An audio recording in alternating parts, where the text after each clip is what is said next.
Hello, my name is Jordan Bell, and this is my Ethan Cultural presentation. I am the one on the left, and to the right is my best friend, Kenya. So, a little bit about me. I was born and raised in Cartersville, Georgia. I am 20 years old, and I'm currently a sophomore. I'm the youngest in my family, and I am a huge animal lover. The black cat is my rescue cat, Bubbles, and the orange cat is the cat I got before quarantine, and her name is Sammy. I am going to school to become a speech therapist.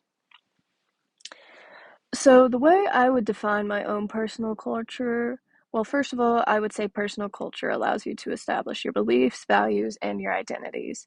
And I would say two very big beliefs I have are honesty and loyalty. I use those two traits in my everyday life and with my friendships and with my family.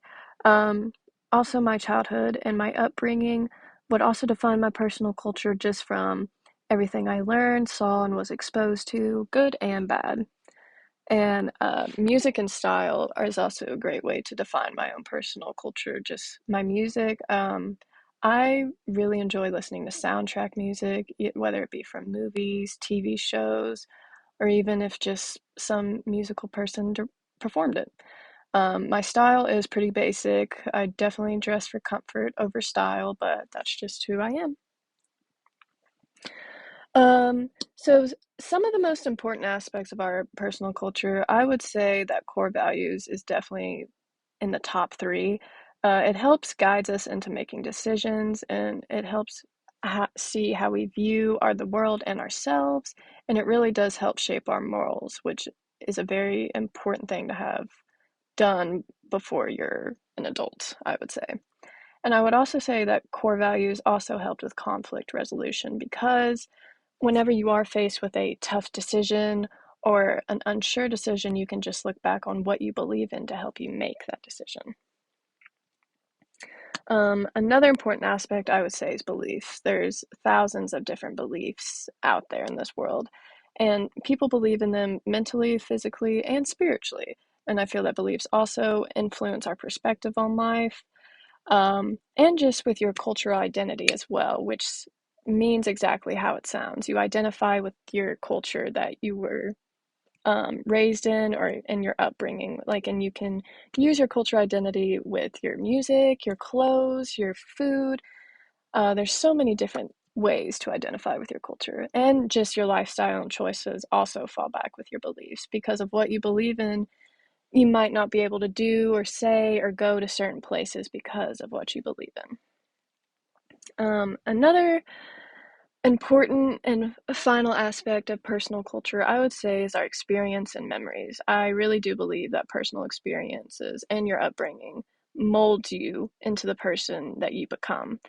I do also think personal achievements, big or small, really do have an impact in us growing up, just because if you had so many or you were kind of just given so much love and attention, and that'll really just it can really change the student's mind and how they perceive the world and what they can do with that.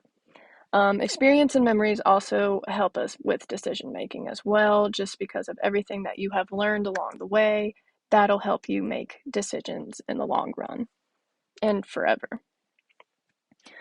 Um, so some privileges or barriers that I have encountered due to my identity, I would say that I grew up in a very racially inclusive environment. So I was just very lucky. I really was friends with anybody who wanted to be friends with me. I've always maintained a very diverse circle of friends. I've been that way since I was a kid, and I'm still that way today at 20. And I feel that everyone encounters barriers. I I know myself, I have encountered barriers, but I have never encountered them for my skin color or what I believe in. So, how my cultural viewpoint can affect my expectations and beliefs about teaching in a way with I believe that everyone should get along regardless of race or ethnicity. And as a teacher, I feel that promoting a diverse and inclusive classroom might kind of just help bring everybody together. and help celebrate a cultural diversity among the classroom. Um, Another with my expectation and belief is creating a positive classroom culture. Um, I feel that if I establish a respectful and open atmosphere, students will feel more safe to express themselves and discuss topics that do involve or diversity, such as your race, ethnicity, and what they believe in and do not believe in. And just emphasizing loyalty and honesty, I feel can affect my teaching just because I believe so strongly in that. And it's very good traits to have and to believe in. And I feel me promoting that will affect my teaching, but in a good way. Um, I also feel that inflicting empathy in the classroom is another way that'll affect it, just because I love students and I love children, and I just want the best for them. And I feel that showing that to those children can really mean the difference on if they will open up to you or express themselves to you or not. So, how I can become aware of the varying identities of our students? I would say by creating a welcoming environment. This way, the classroom atmosphere is very open and safe and respected, so the students can feel that way as well. And I feel that trying to implement parts of their culture into the classroom as well can also help with them feeling welcome. I think that learning the students' interests, hobbies, and their cultural backgrounds is very beneficial for the teacher and just for the other students as well. And this way, I can respect their privacy and learn their boundaries and know how far I can go without disrespecting anybody's wishes. I also think that acknowledging their cultural heritage is another great way to become aware with the identities of our students. This way, it's not, it's very open. We know what's going on. The classroom knows what's going on.